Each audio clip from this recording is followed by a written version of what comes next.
Vous imaginez un monde du travail où tout est un peu fait au pif? C'était un peu ça au début du XXe siècle. Et puis, en 1911, un homme, Frederick Taylor, débarque avec un livre qui va littéralement dynamiter les conventions. Son idée, à la fois révolutionnaire et un peu effrayante, appliquer la science, la vraie, à la gestion du travail. Alors on va décortiquer ensemble ces principes qui, pour le meilleur et pour le pire, ont forgé notre façon de travailler aujourd'hui. En fait, tout commence avec une prise de conscience plus large, portée à l'époque par le président Roosevelt lui-même. On s'inquiète de gaspiller les ressources naturelles, mais Taylor, lui, y regarde d'ailleurs. Pour lui, le plus grand gâchis, la ressource la plus précieuse qu'on jette par les fenêtres, c'est l'effort humain. Chaque mouvement mal optimisé, chaque savoir-faire perdu, c'est ça la vraie hémorragie. C'est ça le cœur du problème de l'efficacité nationale. Et là, Taylor fait une distinction qui est assez brillante. Le gaspillage matériel, une forêt rasée, une rivière polluée, ça se voit. Ça nous indigne, c'est concret. Mais un ouvrier qui perd la moitié de son temps en gestes inutiles, une méthode de travail qui l'épuise pour rien, ça, c'est un gaspillage totalement invisible. Et pourtant, Taylor est convaincu que cette perte silencieuse est bien plus grave pour la société. À l'époque, le grand problème de l'industrie, c'est qu'on passe son temps à chercher des perles rares, des hommes compétents, déjà tout faits. Sauf qu'il n'y en a jamais assez. L'idée de Taylor, elle, est radicale. Arrêtons de courir après l'ouvrier parfait. Créons plutôt un système parfait. Un système qui permettrait à un homme ordinaire de devenir extraordinairement productif. Au cœur de cette inefficacité ambiante, Taylor met le doigt sur un phénomène qu'il appelle le soldiering. On pourrait traduire ça par flandrie systématique ou freinage organisé. Et attention, ce n'est pas juste de la paresse, c'est beaucoup plus subtil que ça. Ce qu'il faut bien comprendre, c'est que ce n'est pas un penchant naturel. Non, c'est une stratégie, un effort calculé et collectif de la part des ouvriers pour limiter la production. Taylor observe que c'est partout, dans toutes les usines. La grande question c'est, mais pourquoi? Pourquoi est-ce qu'ils font ça? Taylor identifie 3 causes principales. D'abord, une peur bien ancrée chez les ouvriers, si on produit plus, on sera moins nombreux à travailler.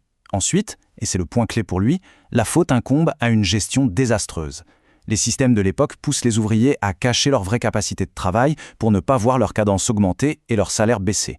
Et enfin, on travaille avec des méthodes à l'ancienne, transmises de génération en génération, sans jamais se demander si elles sont efficaces. Alors face à ce constat accablant, Taylor ne va pas proposer de petites rustines. Non, il propose de tout remettre à plat. Une refondation complète de ce que signifie gérer, articulée autour de 4 grands principes. Le changement de paradigme est total. Avant, le management disait en gros « voilà le boulot, débrouille-toi. Si tu es bon, tu auras une petite prime ». Toute la responsabilité de trouver la bonne méthode reposait sur l'ouvrier. Avec Taylor, c'est une révolution. Le management endosse une énorme part du travail. C'est à lui d'étudier chaque tâche, de la mesurer, de la décortiquer pour en extraire la meilleure façon de faire. La science du travail, c'est son affaire. Et voici donc ces 4 fameux principes. 1. On remplace les vieilles habitudes par une vraie science du geste. 2. On arrête de laisser l'ouvrier se former sur le tas. On le sélectionne scientifiquement pour un poste précis et on le forme à la meilleure méthode. 3. On met en place une coopération de tous les instants entre le management et les ouvriers pour s'assurer que la science est bien appliquée. Et 4. Enfin, on divise le travail. Au management, la planification, l'analyse, à l'ouvrier, l'exécution parfaite de la tâche planifiée. Bon, la théorie, c'est bien joli. Mais est-ce que ça fonctionne dans la vraie vie? Pour le prouver, Taylor va s'attaquer à l'une des tâches les plus physiques et les plus basiques qui soient. La manutention de lourds lingots de fonte à la Bethlehem Steel Company. Alors, le contexte est simple. Avant Taylor, un bon ouvrier chargeait environ 12,5 tonnes de fonte par jour. Les calculs scientifiques de Taylor, eux, indiquent qu'un homme de premier choix devrait pouvoir en charger 47,5 tonnes. Presque 4 fois plus. La question est posée. Est-ce que c'est seulement possible ou est-ce du pur délire théorique? Et la réponse est spectaculaire. Oui, c'est possible.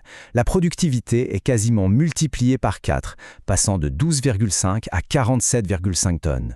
Le secret, ce n'est pas de travailler comme un forcené. Le secret, c'est la méthode. Mais alors, comment ont-ils réussi cet exploit? La première étape, c'est de choisir le bon profil.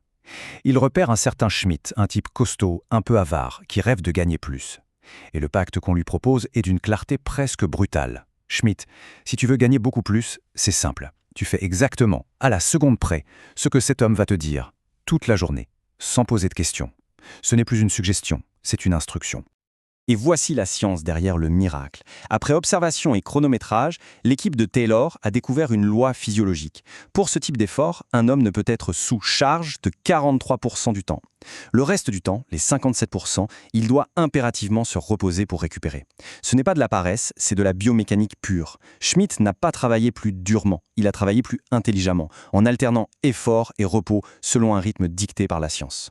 Pour bien montrer que sa méthode est universelle, Taylor va ensuite s'attaquer à une tâche qu'on pourrait croire impossible à optimiser, tellement elle est simple, le pelletage. Et là encore, après des milliers d'expériences, il trouve le chiffre magique. 9,5 kg. C'est le poids idéal pour une pelletée. Si on en prend moins, on perd du temps. Si on en prend plus, on s'épuise trop vite. La solution est donc géniale de simplicité. Créer des pelles de tailles différentes pour chaque type de matériau. Une petite pour le minerai de fer, une immense pour les cendres, pour que chaque pelletée pèse toujours 9,5 kg. Regardez l'impact. Ce n'est pas une petite amélioration, c'est un raz-de-marée. Le nombre d'ouvriers nécessaires est divisé par 3. La productivité par homme explose. Le salaire des ouvriers augmente de plus de 60%. Et pour l'entreprise, le coût à la tonne est quasiment divisé par 2. C'est ce que Taylor appelle un gain sur toute la ligne. Mais attention, ça ne s'est pas fait tout seul. Pour obtenir ces résultats, il a fallu créer une toute nouvelle organisation. Un bureau des méthodes pour planifier le travail de chaque homme chaque jour. Des formateurs pour enseigner les bons gestes. Des employés pour gérer les outils. C'est ça, la fameuse division du travail. Le management ne fait plus que superviser. Il devient un véritable support logistique et intellectuel pour l'ouvrier. On a beaucoup parlé d'efficacité et de productivité, mais au fond, quel était le but ultime de Taylor? Sa vision allait bien au-delà des simples chiffres. Voilà le cœur de sa philosophie. Pour lui, le monde du travail ne doit pas être un jeu à somme nulle, où ce que l'un gagne, l'autre le perd. C'est un système où tout le monde peut et doit gagner. Il l'écrit noir sur blanc. À une époque marquée par des grèves dures et des conflits sociaux violents, cette idée est une véritable bombe. En substance, Taylor dit « Arrêtez de vous battre pour le partage du gâteau. Utilisons la science pour faire un gâteau 10 fois plus gros. Comme ça, tout le monde aura une part bien plus grande. » Il est convaincu que la prospérité de l'un dépend de la prospérité de l'autre. Évidemment, l'histoire a montré les dérives du taylorisme, le travail à la chaîne, la déshumanisation. Son héritage est plus que controversé.